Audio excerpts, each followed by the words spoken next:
Vous avez déjà vu une ministre arriver à l'aéroport avec l'assurance d'une star de telenovelas? C'est comme ça que ça commence. Jeudi dernier, aéroport de Simalin, il est 10h23. Sur les diplômes, agent de sécurité à mot de sieste debout et bim, un cortège arrive. Gyrophare qui clignote comme si on transportait des organes vitaux. Mais non, c'est juste Ketia Koutez qui vient prendre l'avion pour la Chine. Elle descend de son véhicule, tailleur couleur citron pressé, lunettes plus grandes que son budget et surtout, le sac à crocodile importé de Dubaï, édition spéciale, je suis ministre et je veux que tout le monde le sache. Derrière elle, sa fidèle équipe, Willy Ngassa, son bras droit et son sac gauche, plus deux conseillers qu'on voit plus souvent dans les vols que dans les quartiers insalubres. Les gars marchaient comme si c'était eux qui avaient inventé l'avion. Elle arrive à la douane, passeport levé comme une carte d'invisibilité, mais là, surprise. Le policier regarde, puis regarde encore, puis appelle son chef discrètement, comme quelqu'un qui a vu un nom interdit au palmarès. Le chef arrive, lunettes noires, ventre de responsabilité, et lui dit « Madame la ministre, on a reçu des instructions fermes, vous ne partez pas. » Elle croit à une blague, elle rigole jaune, genre vous connaissez qui je suis, n'est-ce pas? Mais le chef ne rit pas, il sort une feuille froissée, probablement imprimée depuis un cyber de quartier avec une liste de noms, et boum, en haut, ben en grand, Célestine Kouta Koutès.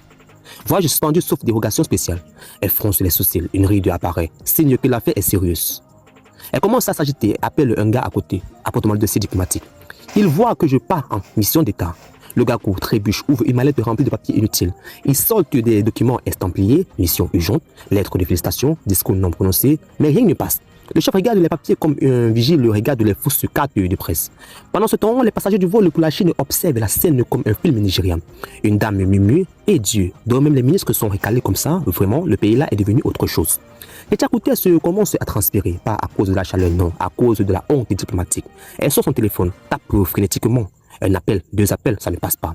Les policiers, eux, restent calmes, imperturbables. Un agent même a commencé à grignoter ses arachides. C'est-à-dire, le spectacle devient banal. Et c'est là, à ce moment précis, que l'humiliation atteint son apogée. Un Tessois demande doucement. Là, à ce moment précis, que l'humiliation atteint son apogée. Un Tessois demande doucement. Madame, vous pouvez reculer s'il vous plaît? Vous bloquez le passage pour les autres passagers. Bam, silence. Elle regarde autour d'elle. Les gens détournent le regard. Personne ne veut croiser les yeux d'une ministre récalienne. Et c'est comme ça que notre grande dame de l'urbanisme, celle qu'on voit plus à l'étranger qu'au quartier, s'est retrouvée figée à l'entrée de l'avion, bloquée comme un fichier sans mot de passe. Mais ce n'était que le début du film parce que ce qui suit, c'est même pire que ça. Restez branchés. Alors que la ministre est plantée là, avec son passeport diplomatique devenu soudainement aussi inutile qu'un parapluie troué, elle entre en mode système dit gouvernemental. Parce que quand une autorité est bloquée, elle ne recule pas, elle l'appelle. Premier réflexe, elle sort son téléphone. Elle monte le dernier cri avec triple caméra et coque dorée. Elle scroll. Elle ne cherche pas un contact, non. Elle cherche le bon numéro qui fait trembler les barrières.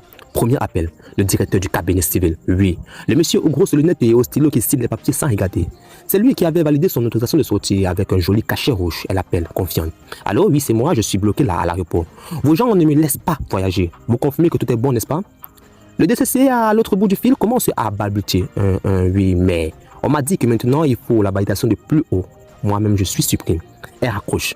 Regarde personne, lèvres serrées. Elle comprend que le papier du DCC, c'est comme un billet d'entrée pour une soirée où on n'est pas invité. Joli sur la forme, mais sans valeur à la porte. Elle enchaîne. Appelle au Premier ministre. Là, elle se dit, c'est bon, j'ai mon garant. Elle compose, téléphone à l'oreille, mine concentrée comme si elle faisait une annonce d'État. Monsieur le Premier ministre, bonjour. Excusez-moi, je suis à Simalin. Les policiers disent que je ne peux pas partir, mais j'ai votre validation, n'est-ce pas? On avait vu ça ensemble au déjeuner lundi. Le Premier ministre répond calmement, voix posée comme un médecin qui annonce une mauvaise nouvelle. Ma chère collègue, j'ai aussi été surpris, mais depuis quelques jours, les consignes viennent directement de ailleurs. On ne contrôle plus vraiment tout ça. Silence. Elle ne dit rien. Elle respire fort, puis elle marmonne. Donc maintenant, je dois demander la permission pour respirer aussi. Elle raccroche. Les douaniers, eux, sont toujours là tranquilles. Ils ne bougent pas. Certains ont même sorti des petits bancs. L'un d'eux souffle à l'autre. Si elle veut vraiment voyager, qu'elle appelle Dieu directement. Nous, on ne bouge pas. Mais la ministre, elle n'abandonne jamais. Elle regarde tout, cherche l'ombre d'un contact d'un militaire, d'un colonel, même un planton du palais s'il le faut. Elle pense puis sourit doucement. Une lueur dans les yeux, elle a une dernière carte.